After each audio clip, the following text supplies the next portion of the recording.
l'exercice 2, on donne deux courbes que j'ai tant bien que mal essayé de reproduire ici. Alors ici c'est y, ou f de x. Et on nous demande de retrouver les expressions de chacune des fonctions. Si je commence par la courbe en bleu, voilà, il faut bien commencer.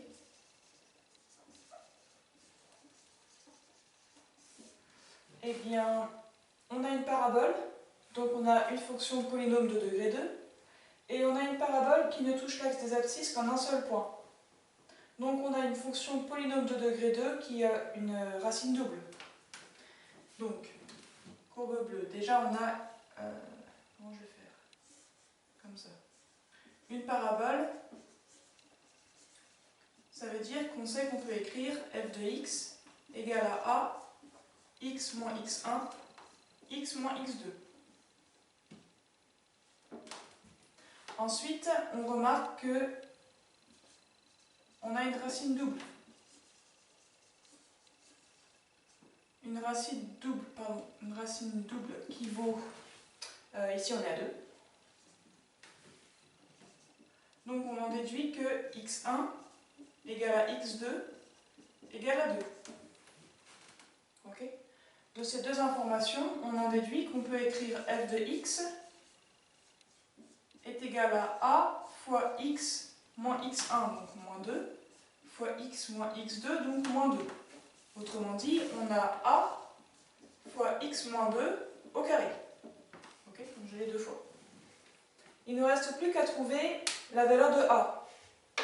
Pour ça, rappelez-vous, il nous faut un point dont on arrive à lire les coordonnées facilement. Un point sur la courbe. Moi, j'en ai remarqué plusieurs. Je prends celui-là. Celui-là, il a pour abscisse 3, 4, 5, 6. Et pour ordonner 1, 2, 3, 4. Le point A ici a pour coordonnées 6 et 4. Et ce point A, il est sur la courbe de f.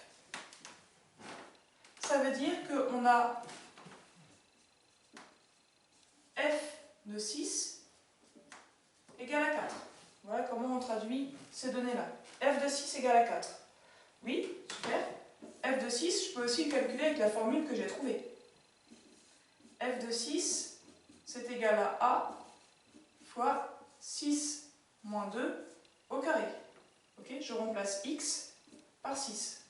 Donc x par 6. J'avance dans mon calcul. 6 moins 2, ça fait 4. Et 4 au carré, ça fait 16. Ok? Et là, on n'a plus qu'à finir parce que f de 6, c'est a fois 16 et f de 6, c'est 4. Donc, on sait que a fois 16, c'est égal à 4. Ensuite, pour trouver a, on a juste à passer 16 à droite. Puisqu'à gauche, il multipliait, ici, il va diviser. Et pour simplifier la fraction, pensez bien que 16, c'est 4 fois 4. Donc, ici, j'ai 4 fois 1, si je détaille tout le calcul. Et là, j'ai 4 fois 4. Okay. On barre un 4 en haut et en bas. On trouve alors la valeur de A. A, il vaut 1 quart. A, il vaut 1 quart, pardon. Ça y est, on peut écrire l'expression de la fonction f. C'était a fois x moins 2 au carré, autrement dit 1 quart, fois x moins 2 au carré. Oups, je vais le faire en bleu, comme la couleur de la courbe.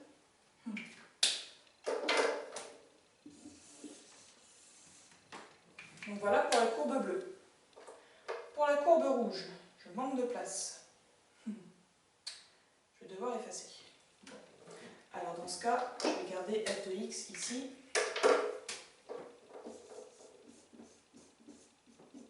J'avais 1 quart fois x moins 2 au carré. Ça, sur mon tableau final, on aura cette solution. Donc je poursuis avec la courbe rouge maintenant.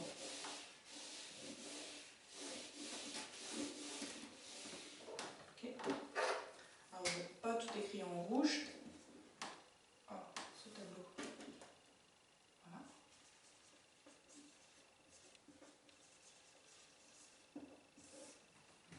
Première information sur cette courbe rouge, eh bien il s'agit d'une parabole.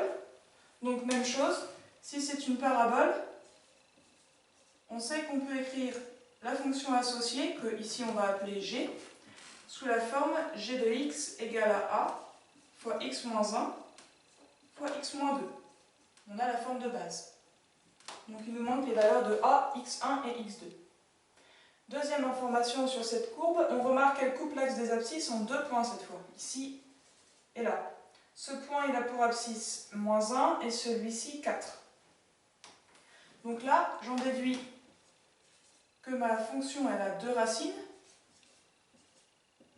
x1, la plus petite valeur c'est moins 1 et x2 c'est 4. De ces deux informations, on en déduit la première forme pour g de x. On a avancé. On peut remplacer x1 par moins 1 et x2 par 4. Ça veut dire qu'ici, j'aurai a fois, eh bien, x moins moins 1, ça fait x plus 1. Ok.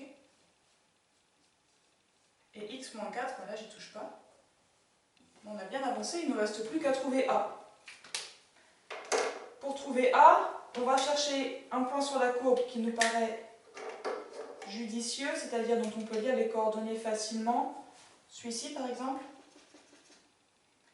Il a pour abscisse 5 et pour ordonnée moins 2. Donc c'est le point B. Donc on a le point B de coordonnées 6 et moins 2 avec B qui est sur la courbe de la fonction g.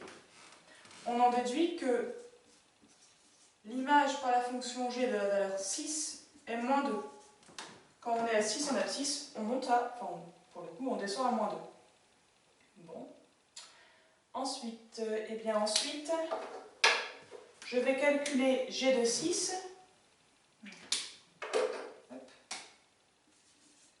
Je vais calculer g de 6 en utilisant la formule que j'ai là.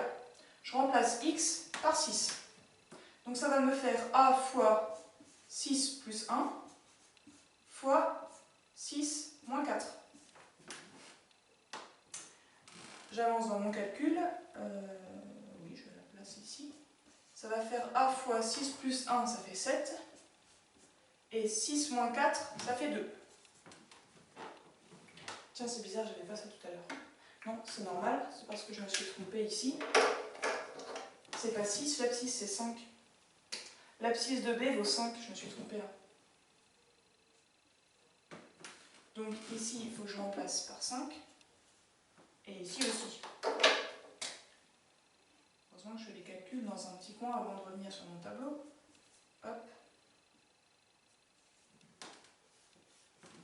Ok, vous m'avez suivi, hein, l'abscisse du point B c'est 5, pas 6. Donc j'ai remplacé tous les x par 5. Alors je reprends. Ça va faire a fois 6 et 5 moins 4 fois 1. Ok. Ça veut dire que ça fera a fois 6. Ok, 6 fois 1, 6. Et là, je termine en retrouvant ma petite équation. G de 5, il vaut moins 2, et G de 5, il vaut a fois 6. On en déduit que a fois 6 doit valoir absolument moins 2. On passe le fois 6 à droite, il vient diviser. Ça nous fait moins 2 sur 6. Et on simplifie notre fraction autant que possible. Ici, c'est divisible par 2 en haut et en bas. Ok, ça vous fait, si je détaille, moins 2 fois 1, et là, 2 fois 3. Vous barrez les deux, vous ne barrez que les deux, hein. Le moins il va rester ici. On barre les deux là, et on obtient moins 1 tiers pour la valeur de A. On en déduit l'expression de la fonction g pour la courbe rouge.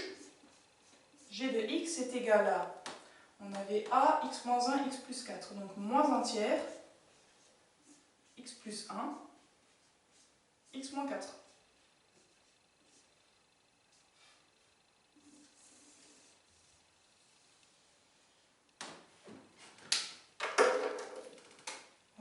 Voilà les deux solutions de cet exercice.